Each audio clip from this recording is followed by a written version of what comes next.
Hello everyone, I welcome you all to this lecture. In this lecture, we are going to discuss the further part of IEEE 802.L1 wireless LAN security.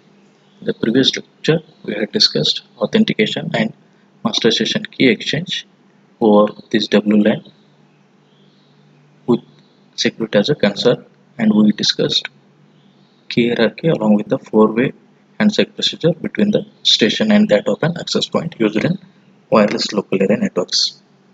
In this lecture, we'll discuss the confidentiality and integrity with respect to the wireless LAN protocol such as WEP. Now let us see data protection in WEP protocol. WEP stands Wide Equivalent Privacy, which is a protocol able to bring the better encryption methods with respect to the exchanging of the messages. Now we have discussed also the drawbacks of a WEP protocol in the previous lecture. Now WEP protocol was mainly designed to provide message authentication, integrity, and access control, but it failed on all these three counts. Now, we can show here why WEP is going to fail to provide desired level of security. We discuss now the flaws in the WEP's authentication mechanism and how plaintext can be recovered and message can be modified due to flawed design decision in this protocol. So let us have WEP encryption and integrity checking. WEP uses the stream cipher such as the algorithm RC4, where the bit stream can be given as input for the algorithm, unlike a block cipher for encrypting the messages. It generates a pseudo-random key stream KS, which is a function of static secret shared between the two communicating parties. In order to have key stream vary from message to message, a random per message initialization vector, that is IV initialization vector, is also used to generate key stream, that is KS in short.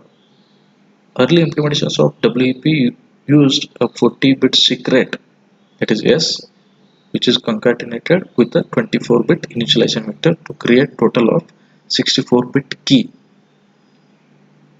That is the key stream XORed with the plain text P to obtain the ciphertext as shown in this equation. Now the ciphertext C will be produced, which is having an XOR operation between that of the plain text and the key stream, which is able to read two parameters, secret, which is of 40-bit, and initialization vector, which is of 24-bit. Now the plain text P in this equation that includes the message to be sent and also an integrity check. And here we can show here in this diagram WEP frame, where we are going to see the MAC header initialization vector, which is of 28-bit, encrypted plaintext along with the CRC, encrypted CRC, which is of 32-bit. Now the 32-bit CRC checksum is used, which is computed on the message, which is used for the purpose of integrity checking. The initialization vector is chosen by the sender and is included in every frame. To decrypt the message, the receiver generates the key stream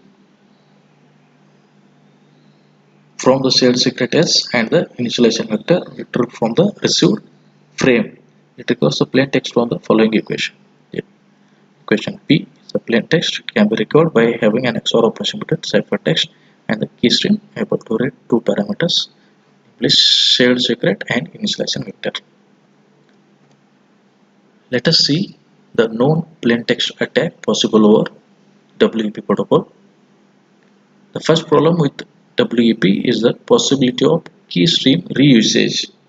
Since the initialization vector is only 24 bits in its length, there are only 2 to the power 24 distinct key streams that could be constructed given a secret value S. Suppose an attacker finds two frames which were encrypted during the same initialization vector. Here per message initialization vector is sent, but that isn't clear. And if the corresponding ciphertext are C and C dash, then the plain text are P and P dash respectively. Then there you can see what the attacker have the knowledge that can have the XOR of this. Sorry, it follows that the XOR between the plain text set P and P dash is equivalent to the XOR operation between the ciphertext C and C dash.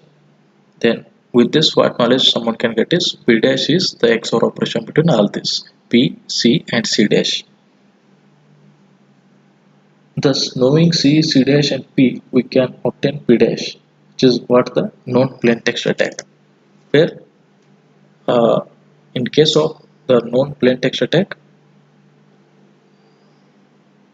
which is an attack model for cryptanalysis, where the attacker has access to both the plain text and its encrypted version, that is ciphertext. This can be used by an attacker to reveal the further secret information such as secret key or maybe an message itself. That is what the known plain text attack. It is a one possibility over the WEP protocol. Now, the second problem again with this WEP protocol is message modification. So consider an attack scenario where an attacker wishes to modify a message sent by a legitimate user at the sender's plain text excluding CRC be M1 F M2. Here I am able to show here M1 F M2, where M1 and M2 are two message blocks and F is also substring, which is of the entire message, where M1, F and M2 each are of the binary strings. The attacker wishes to substitute the substring F, then that is with the another substring, say for example F dash, so that the decrypted message seen by the receiver is like M1 F dash M2. So instead of M1 F M2, what I can write now is, since F dash is substituting F, then how the decrypted message can be viewed at the receiver side is M1 F dash into M2. The attacker does not need to know the values of M1 and M2. However, we assume that he knows F and F dash. So definitely there is a problem. Ideally, the message indicator check should detect any modification to an existing message. Here, there definitely arises a question: can the attacker able to modify the message in such a way that the modification is undetected at the receiver end? So for this purpose, the above plain text, the ciphertext computed by the sender is initially, the ciphertext is computed by and sender initially like this M1 F M2 message. These are all the binary strings that is concatenated with the CRC. So we are considering message as one part and CRC as the next part, and both of these are concatenated, that is shown with this concatenation operator, and in turn it is XORed with the key stream, which is able to take the shared secret between the communicating entities and the initializing vector selected. So it will be using the function to produce this key stream, which is a random and it is for per message. That is how the sender is able to produce the ciphertext. Now here, so with this knowledge, the attacker may able to have several more operations of the computations.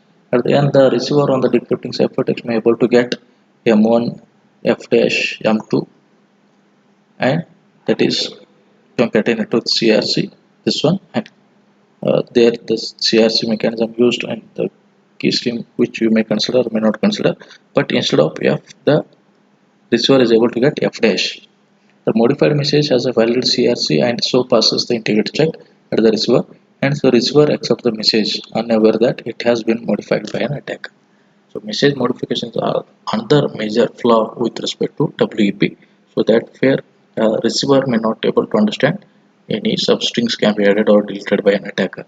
So there the receiver may become unaware that it has been modified by an attacker. So there are the computations can be done that those steps can be explained in your textbook. Please do refer that. So this is the one way by how the attacker can introduce his own message uh, in the actual message sent by the sender. So this is another major drawback. So now let us see the data protection with respect to the two protocols TK-IP and CCMP, where we use already the algorithms such as RC4, which is a stream cipher. The weakness in such protocol may be prompted the IEEE 802.11i standards committees to seek a replacement. The new standard for secret key cryptography, it is advanced encryption standard, was an obvious choice. However, the use of AES necessitates use of a hardware. A more economical alternative is a firmware upgrade which retains existing 802.11 hardware, including the stream cipher algorithm such as RC4, but with many changes in overall design. The technical name for WPA is Temporal Key Integrity Protocol. So now what we are going to see here, the two protocols TK-IP and CCMP to provide better data protection as compared to WEP protocol. TK-IP stands Temporal Key Integrity Protocol, which is the technical name for WPA, that is wireless protected access. Now, and there is another protocol called CCMP, that is the implementation of 802.11i that uses AES is referred to as WPA2. Its technical name is counter mode with CBC MAC protocol. Counter mode with CBC MAC protocol. We study both of these protocol one after the other. First, we'll take TK-IP, which stands Temporal Key Integrity Protocol. The RC4 encryption key is used to generate the RC4 key stream. One of the most serious flaw in WEP was the way in which RC4 key itself was created. So in WEP, encryption key is a simple concatenation of the 24-bit initialization vector and that of 40-bit secret to provide effectively a 64-bit key. The problem is that variable part of WEP key is too small, so the per frame key stream repeats frequently. By contrasting encryption key in TK-IP, which is 128-bit. In TK-IP, we'll use 128 bits. More importantly, the method used to generate it is much more sophisticated. Basically, the designers of TK-IP made sure that there was much randomness in most of the 128 bits of the key and that the probability of key stream collisions was negligible. TK-IP generates a random and different encryption key for each frame set. It employs a process called two-phase key mixing, as shown in this diagram. Diagram showing two-phase key mixing in TK-IP protocol. The inputs to this process are the 128-bit temporal key. So inputs are 128-bit temporal key. TK is temporal key, computed as part of the four-way handshake, what we discussed already in the previous lecture. Then the sender's MAC address and the four most significant bytes of a 48-bit frame sequence counter. So here 4ms is nothing but 4 most significant bytes of sequence counter. The randomizing capabilities of the key mixing function and the large size of the key space virtually guarantee that key stream collisions will never occur. Thus, known plaintext attacks that could be successfully launched on WEP have no chance of success with respect to TK-IP. The sequence counter is incremented for each frame sent. It is also carried in the header of each frame. It is extracted by the receiver and used to compute the RC4 key for decryption. Both sender and receiver keep track of the sequence number and the last frame sent and received. The receiver accepts a fresh frame only if the frame sequence number is greater than that of the previous frame received from the same sender. This helps in protecting against the replay attacks. That definitely helps the sender to protect the receiver from the replay attacks. So this figure showing again the two phases used in the generating RC4 per frame keys, two pseudo random functions PRF1 and PRF2, pseudo random function 1, pseudo random function 2 in both phases, phase 1 and phase 2 takes place, which are employed in both the phases. The least significant 16 bits of the sequence counter are inputs to the PRF2, which uses the two least bytes of sequence counter. 16 bits is used as one input to this PRF2 So the output of PRF2 changes for each frame sent. The 32 most significant bits of the sequence counter are input to PRF1. So whereas the PRF1 which will be able to take the 32 bits of 4 most significant bytes of a sequence counter. This input changes after every 2 to the power 16, that is for every 65,536 frames sent. Hence PRF1 is executed very rarely and overall computation time is saved. So this is what the one bigger advantage of the TKIP protocol. The major serious vulnerability we seen in WEP was the use of the CRC checksum as an integrity check. The 64-bit message integrity check in TKIP called MIC, that is message integrity check, is a great improvement. Unlike the CRC, message integrity check MIC is a non-linear. So where MIC is computed as a function of the data in the frame and also some fields in the MAC header such as the source and destination addresses. It also uses as input key derived from the pairwise transient key PTK, which was computed during the four-way handshake what we discussed in the previous lecture in the concept called key hierarchy. Due to a design constraint on WEP cards, MIC's implementation uses simple logical functions such as shift, rotate, etc. Hence, it is not as secure as a keyed cryptographic hash. On the other hand, it is much better compared to the CRC checksum used in the WEP protocol. So this is about the TKIP. Next, let us discuss CCNP as another protocol for the data production. Here,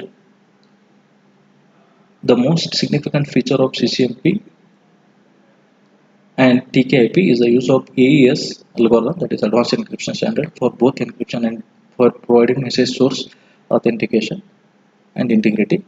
Unlike TKIP, the same key is used for the encryption and MAC computation. Here, this is the 128-bit temporal key TK that was introduced as part of the 802.11i key hierarchy. As in the case of TKIP, a 48-bit sequence number counter is initialized when a session is started between a sender and receiver. In CCNP, the count is referred to as packet number.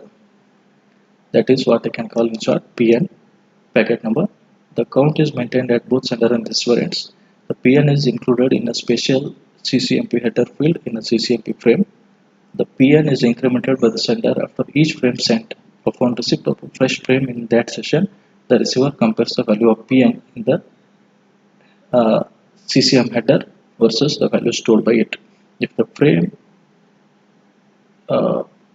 value is less than the stored value, then the frame is likely to be a replayed frame and is hence discarded, not accepted.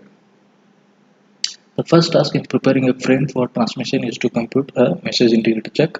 The scope of the message integrity check, that is MIC, is the frame data and several immutable fields in the MAC header. The MIC is computed using AES in cipher blockchaining mode with block size 128 bits. So this diagram is able to bring the MAC generation and encryption in CCNP protocol.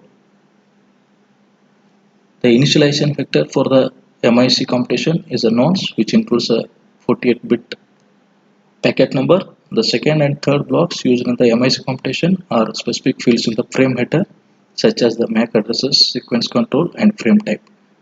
Next, the blocks in the frame data are sequentially processed, resulting in an 8-byte message integrity check. The next step is encryption. The frame data and the MIC are concatenated and then encrypted using AES in counter mode, as shown in the diagram.